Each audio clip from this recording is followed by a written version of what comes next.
Hi people, Morido from here again. In regards to a short while ago, I did an article on sports orrery. Where is it again? The sports orrery astrology have merit, and I did a video on it. You know whether that form of astrology, mainly for predicting two-tier, so predicting sporting events where two teams face off against each other or two entities face off against each other, whether it can be predicted. You can read the article if you can read the article and consult my website if you're interested in that. I'm simply highlighting it because I'm simply bringing it up because because I forgot to mention something very interesting. Okay, hence the title of this video. A surprising amount, not surprising, quote unquote surprising, not surprising to me, but still something that a lot of people often overlook is that a good deal of people that are involved in sports, the sports industry, not just the sports industry, but we're going to keep it at the sports industry. A good deal of people in the in the sports industry, for example, simple example, soccer or football. I'm going to call it football. I'm used to calling it football.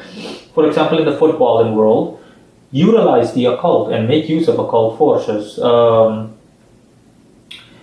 Make no mistake about it, okay? This is a freestyle video more. I didn't do any research preliminary to this, but I'm sure that people that actually follow soccer or football, for example, during important matches like the World Cup and so on, at least some of you must have heard of it or read an article in which, for example, African football players will not come on the pitch. They refuse to go on the field if, for example, they found something that signifies a bad omen, like a black chicken or bones thrown there or something, a skull, you name it, or feathers, and they're afraid of being hexed. They're afraid of being cursed. And bottom line is that all of this stuff is legitimate, make no mistake about it. When I was busy with researching sports orrery astrology, and like I mentioned in the article and the video embedded it therein,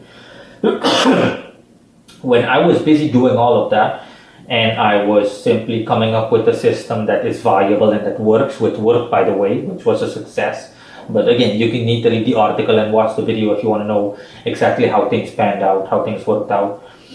What I noticed is that, like I said, a surprising amount of people, and keep in mind, this was primarily I worked within the Premier League, so these were UK-based football teams.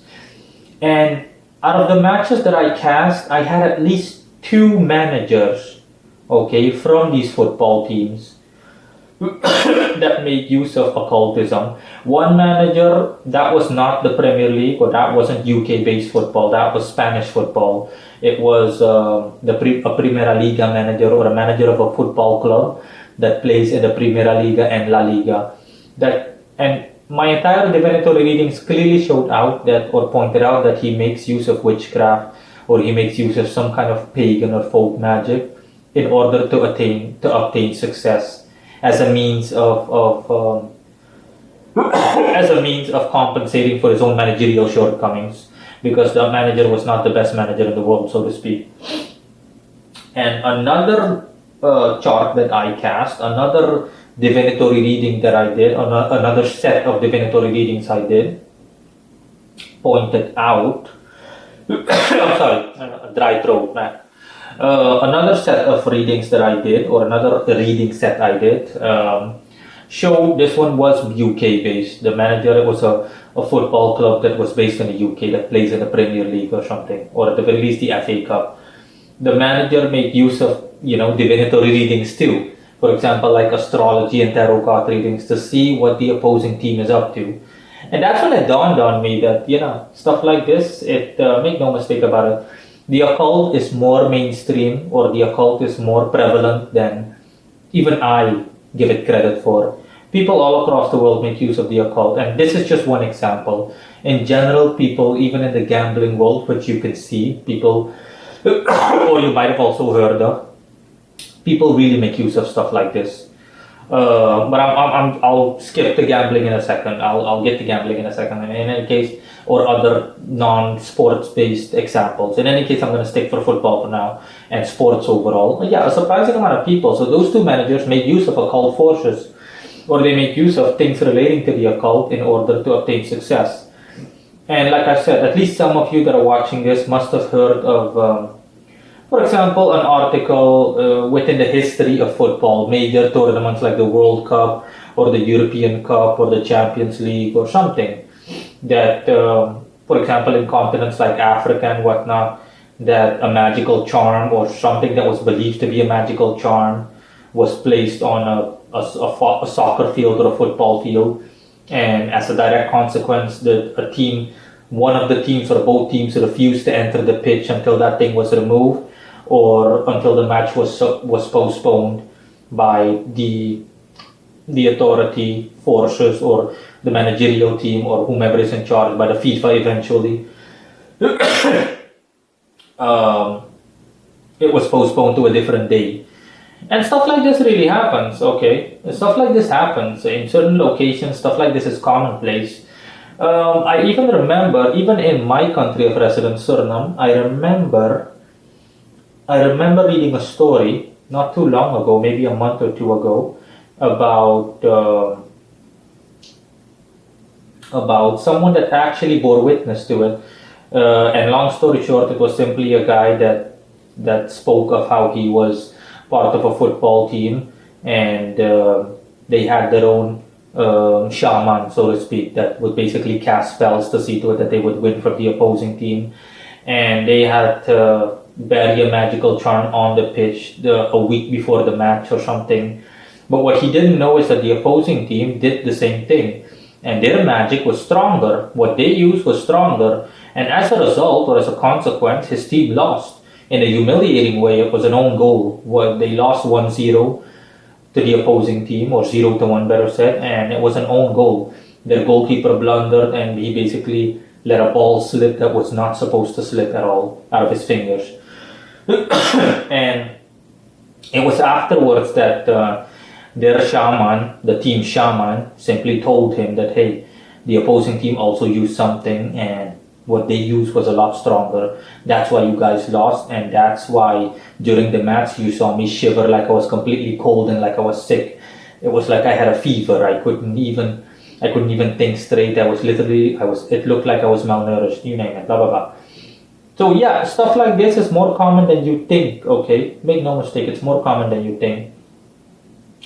So yeah, it's just food for thought. And last but not least, I am also going to switch over to like I mentioned, the sporting examples or sports-based examples. The thing is too that, like I said, in all layers of society, more or less, occultism is used, more or less. In some layers, a lot more obviously than others, but people utilize occult forces, and the occult, despite the fact that it's not mainstream, it's very clandestine, is more common than you would think. Make no mistake about it. It is more common than you think. I've even heard stories, not one, not two, multiple stories of how people also bring magical charms to places of gambling. For example, a casino. People go with all kinds of magical charms on a global level. We're talking about globally. Everywhere from the US to Australia, from Africa to Asia. People utilize the occult and occult forces for everything. Of course, in the case of gambling, these people simply hope to win big, you know. They hope to actually be able to beat the odds by using magical energy or making use of magical energy, which I can't blame them for it, but some people obviously, you know, people with malevolent intentions go overboard.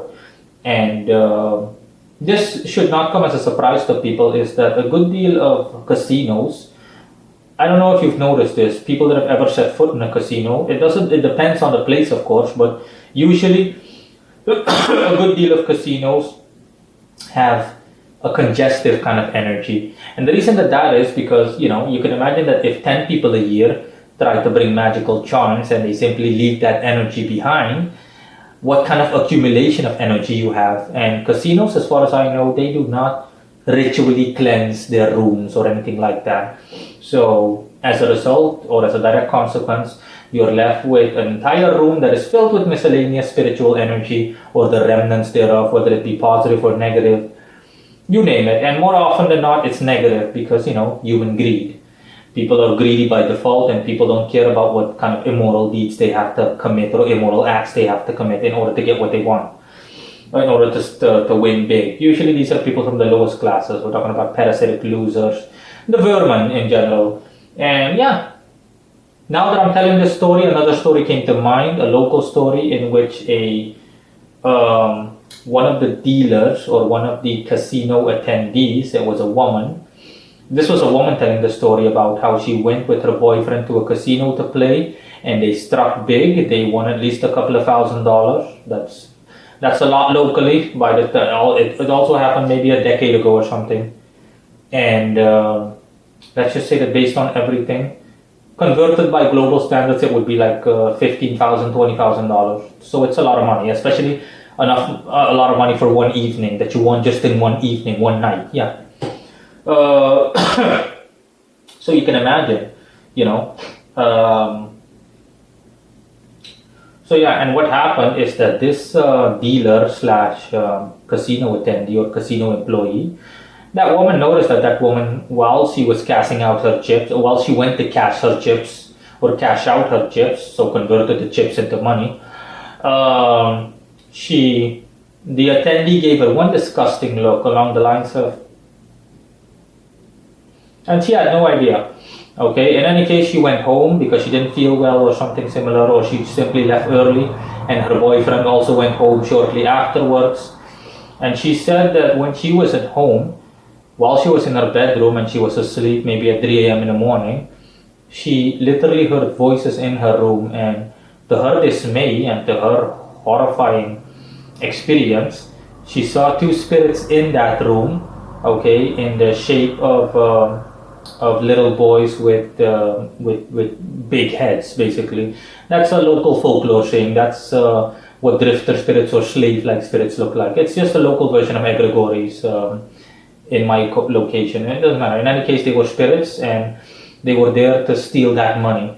And the woman herself, went to someone like me to help her with divinatory readings, etc. And that person told her that the casino attendee that looked at her in a disgusting manner was basically giving the commands to those spirits because they were her spirits. They work for her like they're slaves or like her henchmen. And that's what she does. She basically tells those spirits of hers to go steal money from people that win big, basically big winners at the casino. So make no mistake, okay, people, this stuff is a lot more common than you think. And yeah, a casino is also not a good place to be, or a place of gambling is definitely not a good place to be. Just by principle alone, places like that are filled with greed and malevolence. It's nothing but bad intention, which in its own right is already negative energy. But yeah, in any case, that is it. The message that I simply want to put to people out there, make no mistake about it, it's a lot more common than you think. I'm obviously not going to use any names or anything like that, but it should not come as a surprise if you hear, for example, that the country you live in, the national team has made it to the World Cup of football or soccer, whatever you want to call it, and some kind of scandal erupts, and it's heard that the manager of the national team made use of fortune tellers or spellcasters or basically occult savvy individuals like myself to help them win the World Cup, you name it. So yeah, it shouldn't come as a surprise as in, oh my god, I had never seen that coming. Believe me. It's even something that I am not surprised by, but it's something that I just don't.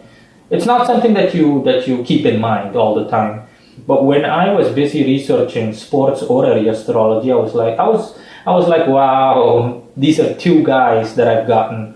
Okay, one from the UK, one football manager from the UK, and another one from Spain, that actually make use of the occult to advance their own managerial interests and or careers.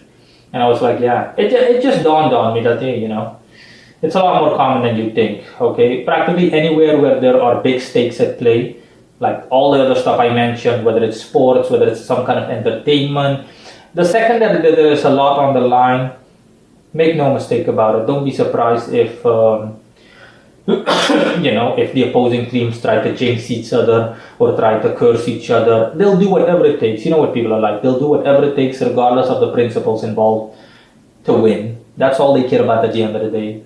And arguably, I can't blame them, but it doesn't matter. And in any case, see you guys later. Bye.